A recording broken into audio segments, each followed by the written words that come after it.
Hi friends, ഇന്ന് നമ്മൾ നോക്കുന്നത് Swadesh mega quiz high school level 2024 ഇന്ന് നടന്ന ക്വസ്റ്റ്യൻ പേപ്പറാണ്.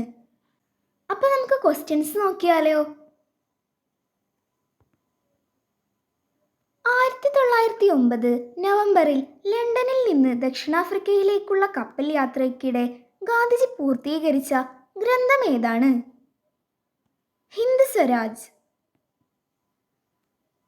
ഇന്ത്യ സ്വാതന്ത്ര്യമാകുന്ന സമയത്ത് ഇന്ത്യൻ നാഷണൽ കോൺഗ്രസിന്റെ അധ്യക്ഷൻ ആരായിരുന്നു? ആചാര്യ JB കൃപലാനി. 1969 ഇന്ത്യയിലെ 14 ബാങ്കുകൾ ദേശസാൽക്കരിച്ച പ്രധാനമന്ത്രി ആരായിരുന്നു? ഇന്ദിരാഗാന്ധി. ദി ഗോൾഡൻ ബോയ് എന്നറിയപ്പെടുന്ന ഫുട്ബോൾ ഇതിഹാസം ആര്? Diego Maradona. ഇന്ത്യൻ ഭരണഘടനയുടെ ആമുഖത്തെ ഭരണഘടനയുടെ ഹൃദയവും ആത്മാവും എന്ന് വിശേഷിപ്പിച്ചതാര്? ഠാക്കൂർ ദാസ് ബാർവേ. ഇന്ത്യൻ ഭരണഘടനയിലെ മൗലികാവകാശങ്ങൾ ഏത് രാജ്യത്തിന്റെ ഭരണഘടനയിൽ നിന്നും എടുത്തിട്ടുള്ളതാണ്? USA. തേ കണ്ടെത്തൽ എന്ന പുസ്തകം ഏത് തടങ്കൽ പാളയത്തിലുണ്ടായിരുന്ന സഹപ്രവർത്തകർക്കൊപ്പം സഹതടവുകാർക്കും വേണ്ടിയാണ് നെഹ്റു സമർപ്പിച്ചിരുന്നത്? അഹമ്മദ് നഗർ കോട്ട. സൈമൺ കമ്മീഷൻ ഗോ ബാക്ക് 1927 ഫെബ്രുവരി 9 ചരിത്രപ്രസിദ്ധമായ ഈ മുദ്രാവാക്യം മുഴങ്ങിയത്. ഇതിന് സാക്ഷ്യം വഹിച്ച ബോംബെയിലെ അലക്സാണ്ടർ തുറമുഖത്തിന്റെ ഇപ്പോഴത്തെ പേരെന്ത്? ഇന്ദിരാഗാന്ധി തുറമുഖം. 2024 ജൂൺ മാസം ഗൂഗിൾ ഇന്ത്യയിൽ അവതരിപ്പിച്ച ജനറേറ്റീവ് AI ചാറ്റ് ബോട്ടിന്റെ പേരെന്ത്? ജെമിനി. സ്വാതന്ത്ര്യ ഇന്ത്യയിലെ ആദ്യത്തെ വിദ്യാഭ്യാസ മന്ത്രി ആരായിരുന്നു? മൗലാന അബ്ദുൽ കലാം ആസാദ്. വോട്ടവകാശം 21 വയസ്സിൽ നിന്ന് 18 വയസ്സാക്കി മാറ്റിയത് എത്രാം ഭരണഘടനാ ഭേദഗതിയിലൂടെയാണ്? 61ാമത്.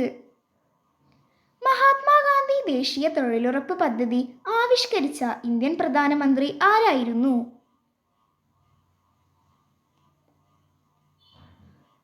ഡോക്ടർ മൻമോഹൻ സിംഗ്. റോമിനോളം വലിപ്പമുള്ളതും കാഴ്ചക്ക് അതിമനോഹരവുമായ നഗരമെന്ന് 1952 ഇന്ത്യയിൽ വന്ന പയസ് എന്ന പോർച്ചുഗീസുകാരൻ വിശേഷിപ്പിച്ചത് ഏതു നഗരത്തെയാണ്? വിജയനഗരം. ദേശ് നായക് എന്ന് സുഭാഷ് ചന്ദ്രബോസിനെ വിശേഷിപ്പിച്ചതാര്? രവീന്ദ്രനാഥ ടാഗോർ. ഇന്ത്യയുടെ ഭരണഘടനാ ദിനമായി ആചരിക്കുന്നത് എന്നാണ്? നവംബർ 26. ഇന്ത്യയുടെ ഒന്നാം പഞ്ചവത്സര പദ്ധതി കൊണ്ട് വികസിപ്പിക്കാൻ ഉദ്ദേശിച്ച മേഖല ഏത്? കൃഷി. ഇന്ത്യ വികസിപ്പിച്ചെടുത്ത ഒറ്റ വിക്ഷേപണത്തിൽ 20 ഉപഗ്രഹങ്ങൾ വരെ അയക്കാൻ കഴിയുന്ന റോക്കറ്റ് ഏത്? PSLV-C 34. അണക്കെട്ടുകളെ ഭാരതത്തിലെ ക്ഷേത്രങ്ങൾ എന്ന് വിശേഷിപ്പിച്ചതാര്? ജവഹർലാൽ നെഹ്റു.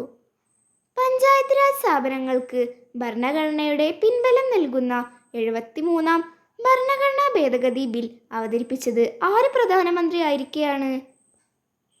രാജീവ് ഗാന്ധി.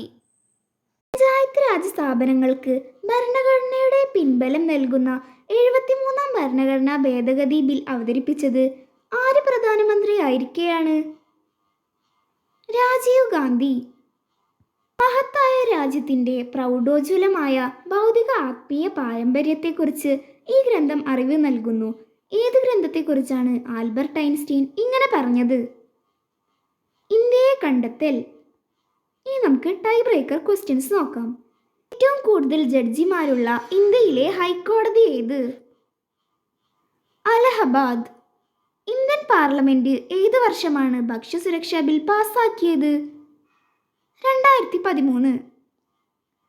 ഇന്ത്യൻ ഭരണഘടനയുടെ മനസാക്ഷി എന്നറിയപ്പെടുന്നത് എന്ത്?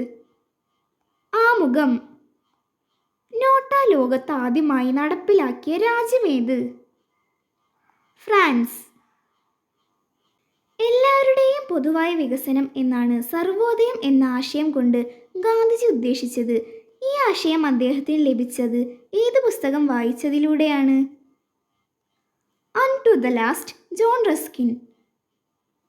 അപ്പോൾ കൂട്ടുകാരെ, നമ്മുടെ ചോദ്യങ്ങൾ ഇവിടെ അവസാനിച്ചിട്ടുണ്ട്. കൂട്ടുകാർക്ക് നമ്മുടെ വീഡിയോ ഇഷ്ടമായ വീഡിയോ ഒന്ന് ലൈക്ക് ചെയ്ത് ചാനൽ ഒന്ന് സബ്സ്ക്രൈബ് ചെയ്യുക.